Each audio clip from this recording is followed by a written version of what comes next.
Un immeuble abandonné sur 3 étages en plein centre-ville de Besançon, le cas n'est pas rare. Les agents immobiliers parlent de véreux. Est-ce le reflet du parc de logements dans la ville? Pas vraiment. Selon l'INSEE, le taux de vacances qui indique les logements vides dans l'agglomération de Besançon est de 6% seulement. Mieux que Dijon, calculé à 7%, beaucoup mieux que la moyenne régionale, à 10%. Un bon résultat qui cache une surprise. L'hypercentre de Besançon n'est pas au mieux de sa forme. L'habitat ancien a reculé. On a eu une arrivée de logements neufs et notamment en loi de défiscalisation sur Besançon, donc qui ont fait du bien sur l'état général du parc locatif bisontin, et ça engendre donc de la vacance locative pour les appartements qui n'ont pas suivi.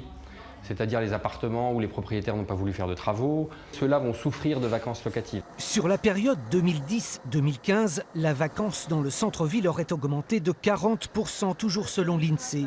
Les agents immobiliers l'expliquent facilement. La fermeture de l'hôpital Saint-Jacques et de l'ancienne fac de médecine ont pesé dans la balance. La faculté de médecine premier cycle qui est allée migrer donc au Haut-du-Chazal, donc c'est environ médecine, pharmacie, c'est de l'ordre de 2 à 3 000 élèves.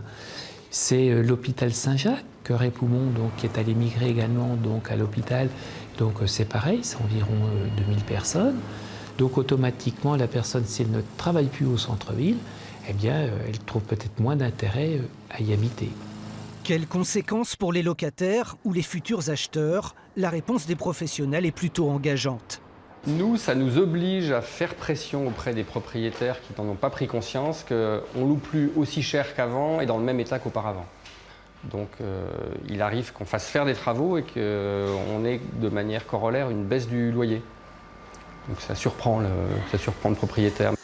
Le logement neuf à Besançon va s'étoffer, comme ici dans le futur quartier Vauban, avec 800 logements prévus. Ce projet devrait faire baisser un peu plus encore les prix de l'ancien.